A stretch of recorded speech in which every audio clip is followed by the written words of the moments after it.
Et si on se faisait un Grinch? Tout à l'heure, je me suis dit, tiens, ça serait sympa de se faire un Grinch quand même.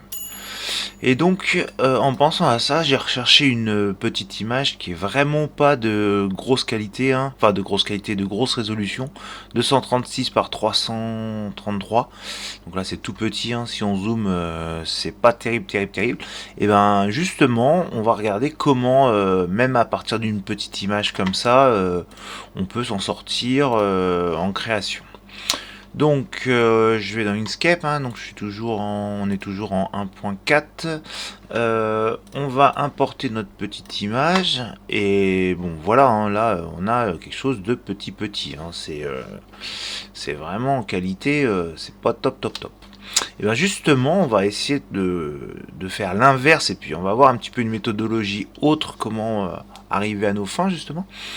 Et donc on va vectoriser comme d'habitude, sauf que là, en fait, ça me prend trop de choses et en plus ça me prend des, comme il détecte que la qualité elle est pas terrible, en fait, il va me prendre des petites interfaces. Enfin, je sais pas si vous voyez vous à l'écran, mais moi je vois qu'il y a des choses qui sont pas terribles.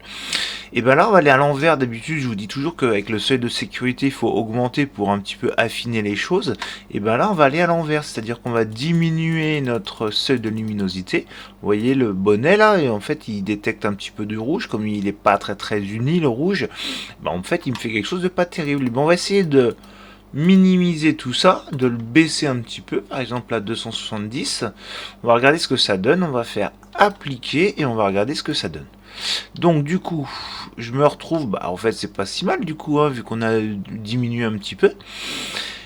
Et donc là, alors je vais garder mon image en support pour pas me planter. Je vais le mettre de côté. Donc là, on est en petit, mais on pourra faire la taille que l'on veut après, hein. Et donc là, on va faire un petit peu comme d'habitude, sauf que à un moment donné, vous allez voir. Enfin maintenant, j'ai un petit peu changé de procédé pour pouvoir. Maintenant, je découpe plus, je fais des couches les unes par-dessus les autres, et je trouve que c'est bien mieux, ça évite le décalage, etc. Donc là, on a notre image vectorielle. On va tout de suite la séparer pour pouvoir réafficher, enfin tout ce qu'il y a à l'intérieur. Et justement, là, souvent le premier chemin c'est le chemin extérieur, enfin c'est le contour. Donc là, je vais l'appeler contour ou fond, c'est plus court. Et les autres, on va voir ce que c'est. Par exemple, là, alors, le fond, on peut tout de suite le mettre tout en bas. Je le prends, je le mets juste au-dessus de l'image. D'accord? Comme ça, tout ce qui va arriver par-dessus, on va le voir se dessiner. Donc là, je suppose que c'est le vert. Donc je vais prendre la couleur verte. Je vais cliquer. Vous voyez, on voit un bout du vert. On va pouvoir l'appeler visage, par exemple, pour pouvoir mieux le reconnaître. Et là, en fait, il y a les parties noires qui vont ressortir. Donc là, hop, je vais le remonter. Alors, je pense qu'il n'y a pas beaucoup de chemin, mais je vais quand même, tout ce que je vais garder, je vais l'appeler G comme garder, G, et je vais enregistrer, et je vais la passer par-dessus. Hop, comme ça, on voit que ça commence à dessiner. Ah bah tiens, on va essayer de zoomer un peu pour pouvoir voir comment on travaille. Voilà, ça sera plus sympa. Et donc, là, on continue. Donc, celui-là, je vais l'appeler G, et je le remonte. Celui-là, là c'est la deuxième partie de verre, mais comme il est à l'intérieur, on prend la pipette. Et là, ce que je vous déconseille de faire, c'est d'aller prendre une couleur là, parce que comme je vous ai dit tout à l'heure, la couleur, elle n'est pas unie partout. Alors que là, celle-là, je l'ai utilisée, je l'ai définie, donc on va utiliser ce vert là. Donc là, je vais cliquer ici, et là, du coup, ça commence à se dessiner. Visage 2, je vais le nommer. Voilà, le petit point donc G, et je le remonte. Hop, je le mets au-dessus. Alors voilà, encore. Donc là, je vais reprendre du vert ici. Donc là, on va l'appeler nez, par exemple. Alors, pareil ici, du vert. Hop, je vais l'appeler nez 2, hein, peu importe, c'est juste histoire de se reconnaître.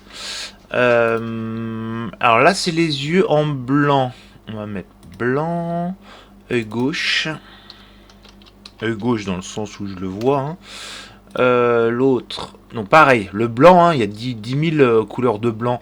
Donc là, je vais reprendre le même utilisé ici, comme ça, je suis sûr qu'il y aura la même couleur. Œil droit.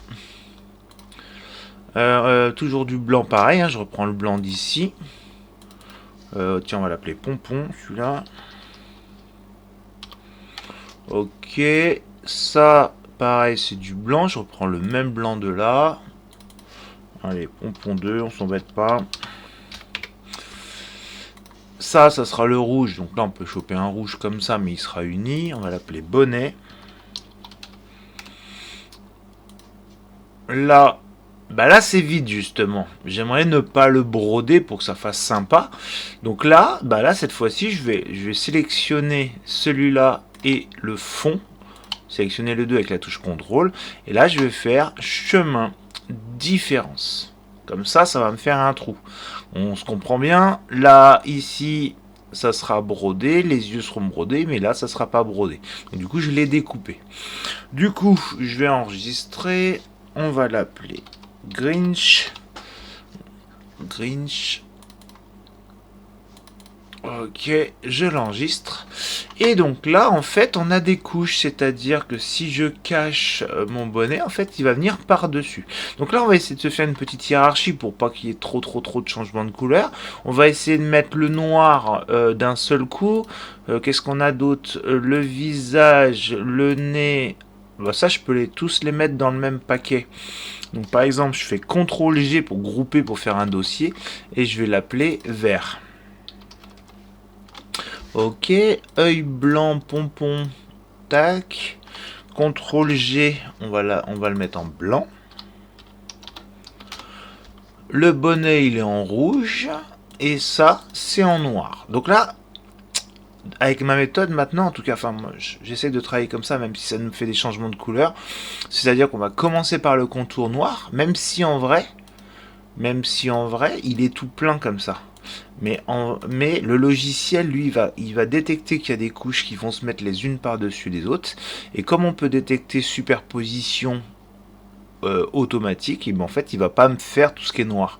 Et je préfère travailler comme ça maintenant parce que ça me le découpe vraiment. Alors qu'avant, quelquefois, ça me faisait des couches les unes par-dessus les autres. Donc là, si on veut, on fait pareil, on va le mettre en noir celui-là, donc ça va me faire finalement 2 changements de noir. Bon, j'enregistre et comme ça, voilà, c'est déjà plus propre, on voit les couleurs. Si on avait voulu être plus propre, on met noir, et bonnet, on lui dit rouge. Voilà, comme ça, et puis on est pour un petit peu comprendre comment ça se fait. Maintenant, on va parler de taille, parce que là, vraiment, il était tout petit. Ça me donne quoi, ça? Ouais, effectivement, 70 de haut. Bon, admettons, je veux le faire un petit peu plus gros, donc je clique sur le petit cadenas. Je vais lui dire, tiens, je vais le faire en 100. Et voilà, ça me le grandit. Je fais enregistrer. Et donc, je laisse toujours ouvert ça, et on va aller dans le logiciel pour l'ouvrir. Comme ça, on va voir ce que ça donne. Tac, Grinch. Hop, je l'ouvre. Et là, tout de suite, il est fait. Et donc, c'est sympa. Alors, il y a juste à administrer, à dire, à paramétrer. Vous voyez, là, il y a une découpe. Donc, à dire, bah, je veux quoi là, par exemple, il m'a fait le nez en satin et les yeux. Bon, est-ce que ça vaut le coup de le laisser comme ça ou pas? Bah là, en tout cas, on peut jouer sur le type de remplissage. Donc là, admettons, on laisse tout en remplissage. Je sélectionne le tout. Je lui dis remplissage et toujours, moi, je diminue, enfin, j'augmente un petit peu la densité. Ok, et là on peut un petit peu jouer si on veut. Alors je sais qu'il le fait de façon automatique, mais en tout cas, par exemple, on voit que le sens du point noir il est comme ça, et que le blanc il est dans l'autre sens. Ça veut dire qu'il me fait il me fait des croisements de zones de lui-même. Après, si vraiment on veut le changer autrement, on peut le faire, mais en tout cas c'est faisable. Par exemple, là on voit qu'il va dans un sens, et puis là, à la limite, on peut faire sens des points. On peut faire comme ça, et sens des points ici, comme ça, ça va pas trop jurer sur le visage. Voilà pour ça. Bon voilà, j'avais envie de faire un petit Grinch, même s'il n'est pas trop de bonne qualité de base, et ben voilà, ça peut le faire malgré tout. D'où l'avantage de ce logiciel. Voilà pour cette petite vidéo de Noël. Je vous dis à bientôt. Au revoir.